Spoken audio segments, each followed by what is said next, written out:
What I'm going to do is I'm going to take the cover off this motorcycle, and you're going to see it as I see it. This bike's been, well, sitting for a while. It survived Hurricane Irma, and it's been sitting here since then, and I'm going to try to get it started. So here we go.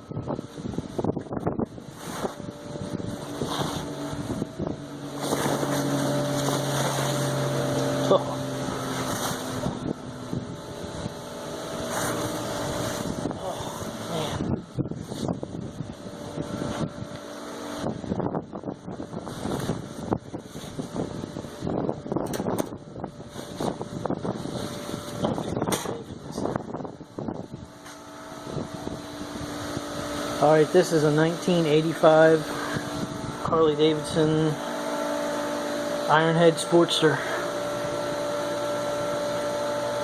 And it did go through the hurricane with no carburetor and no exhaust on it. And it sat up on a bridge. And it didn't get flood water, but it sure got an adult dose of 100+ mile-an-hour winds with salt. It was right near the water. And pushed it back to my house. It did roll. The brakes worked. So this is what I'm going to try to get running. This is just about rotted. It is rotted. With the rust and everything.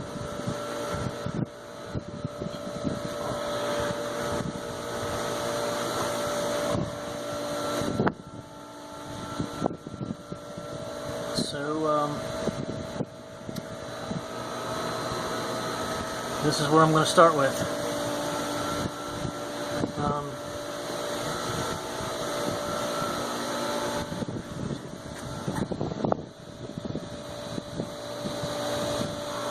Here's the wiring for ignition.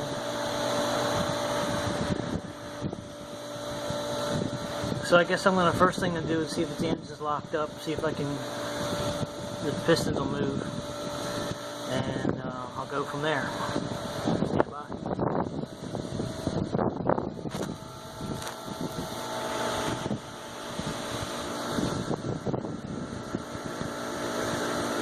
Well, good news, I took the plugs out, and I pushed the bike back and forth in first gear, and it moves. I can push it back and forth, so the pistons are not seized up inside, and that's good news. So I guess I'm not sure what the next step is. Work on the carburetor a little bit and see what I can do. And I got the tank. I can remount the ignition. I got to find the wires and go from there. Okay, everyone, just a couple hours of working on the bike. I figured it would start, so I tried to clean it a little bit, see if I could get a shine out of some of these, the top end here on the rocker box, and it's not too bad. It was shined up before, so it's not like I'm cutting into real deep. There was a lot of debris and leaves and things, and I didn't even do the bottom part here. But a lot of this stuff, it's nice to try to get it if you got all the stuff off of it. It's a lot easier.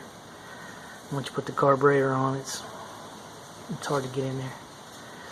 I worked on the battery terminals a little bit.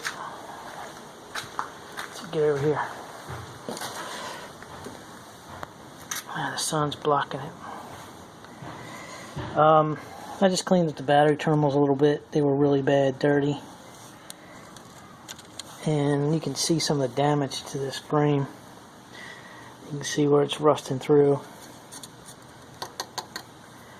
And I'm not too sure about these circuit breakers that are down here, if they're going to work out or not. But my ground is good. I just checked it with the meter.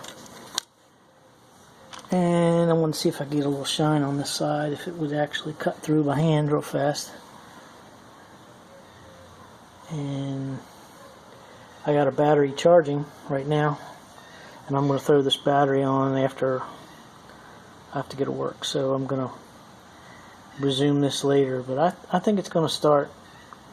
I just got to get more stuff together, and I'll see you later. Bye.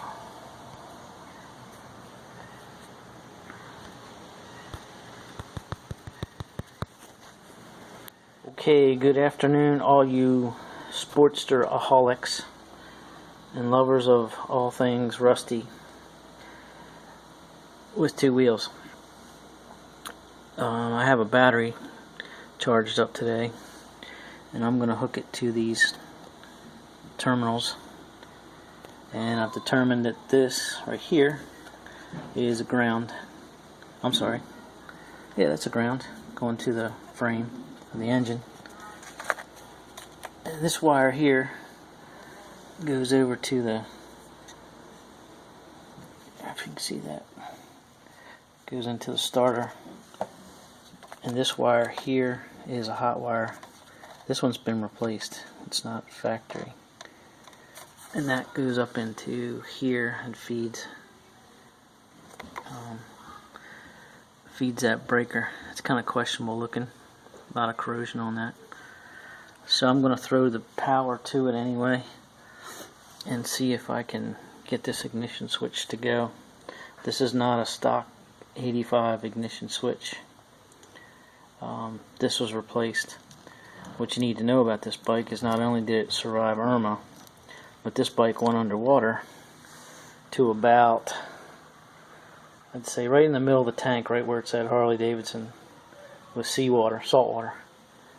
And I did have the bike running after that, and I rode it almost every day for 2 years after that. I did change things and put another ignition in. You'll see there's no ignition module back here, so it's gone. The stock module did go bad eventually, but it ran for a while. And you know, I changed the starter and flushed all this out, and did go with a single fire. That's a single fire ignition. That's why it has 3 terminals. It fires for the front and the back. The clutch looks like it's probably stuck together. The clutch plates are stuck, and that's a common problem with this bike. It happens. It seems like they stick, and I'm not sure if it's because of the fluid level.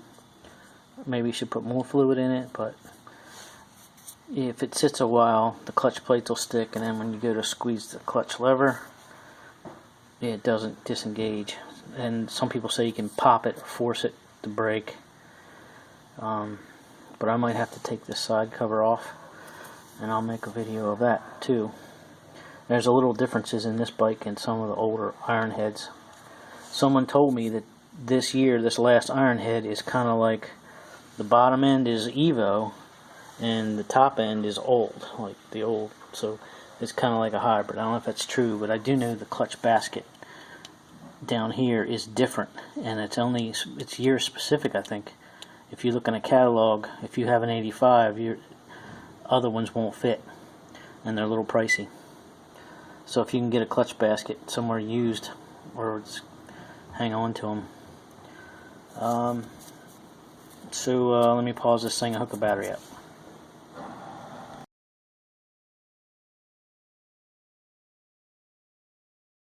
Okay, I'm back.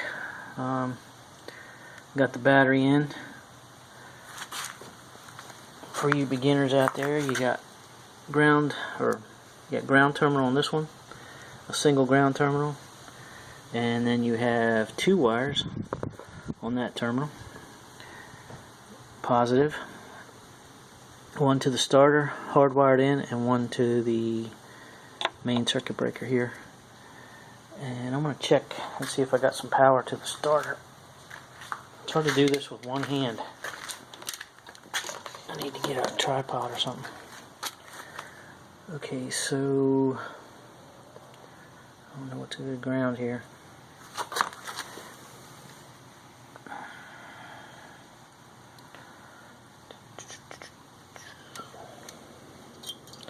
How about the engine?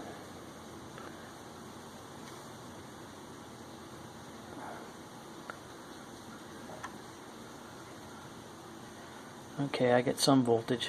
I don't think I have a good ground, but I'm getting something. Let's get a little better ground. Here we go. So I got my voltage right to the starter where it should be. So that tells me that that jumper wire is at least good, and the ground's good because it's going through. I just got the ground stuck right to the wedged in there. My lifter cover thing, tap it holder. So I'm going to flip the ignition switch on and see if I get anything.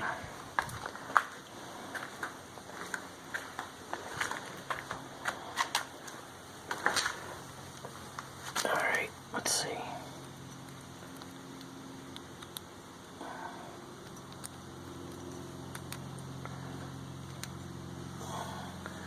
Well, I don't get a headlight.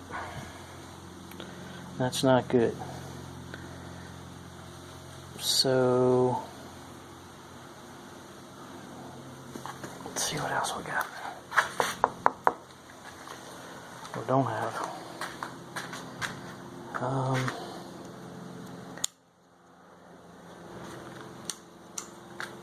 It was on high beam.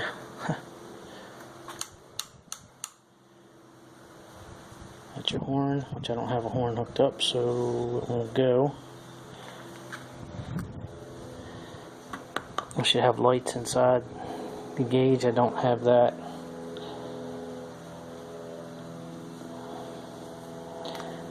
And let's see if I have any ignition power.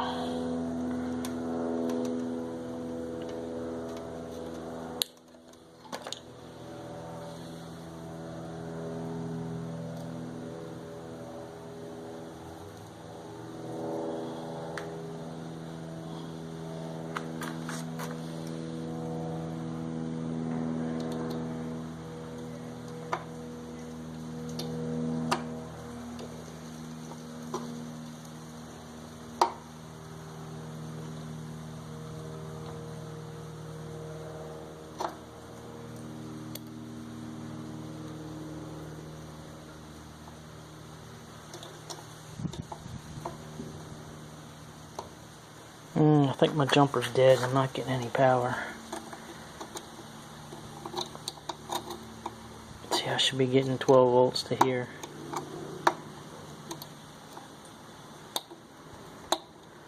This thing is so corroded, I bet you it's just not passing it through. See, there it is on the jumper. There's 12 volts coming into the wire. There's something on the screw. There we go. A little bit coming out, not much. Now there's something. Oh, there we go. Look, we got. Look, now we got an oil pressure alarm. That's cool. These connections are real dirty. And we got a headlight. Yay. So that tells me something's going on. And I got high beam and low beam. So if I hit the starter button, she should jump. I got it in neutral. There's the ignition on. Let's see if we get anything on here. 0.25 volt. I don't know if that's a ground. Let's see. Here we go. Oh, let's check a turn signal, see if that works.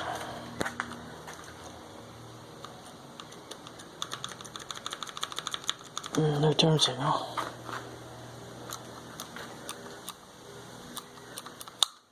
Alright, we'll just bump her. I heard something happen.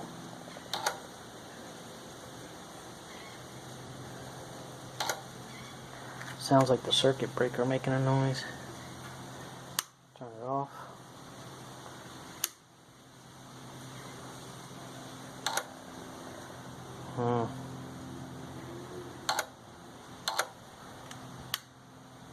No go.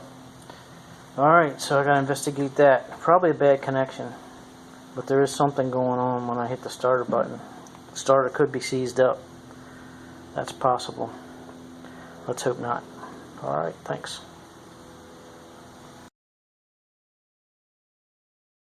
Good afternoon, Sportster fans. I'm going to continue my saga. So next, I took this battery out of a known running bike that sits here. It's really the same. It's similar. And when I hit the starter button, the solenoid clicks just like before, a little louder. So this battery is a little bit better, but it's off a known starting bike. So what I did was I took these plugs out real quick. So I took the plugs out and I put it down in the first gear and just moved it back and forth a little bit more and just jog it back and forth and then throw it back into neutral. And then it did kick out. It threw some debris out of there too. But I thought I'd just pour a little bit of let's see what I'd use. I took a little bit of this stuff and just poured a little bit down the hole to see if it would lube the rings and stuff. Who knows what's inside. So Marvel Mystery Oil. Just put a little bit down the hole. Not a bunch, just a little bit. I'm going to let it sit in there for a while and then I'm going to push it around some more. I think I'll take it into the driveway and push it back and forth a couple times, loosen things up. And then try it again.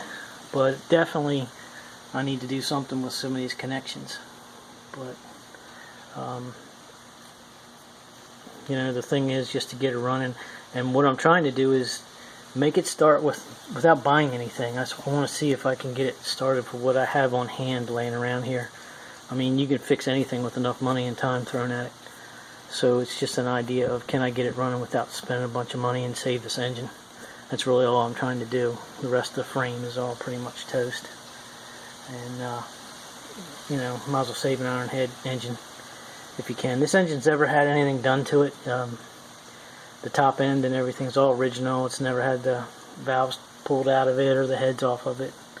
It's all 100% original, one owner bike. So I'm trying to at least save this engine and maybe build another one or maybe sell it. So I'll see you next time. I have to go to work again. Bye.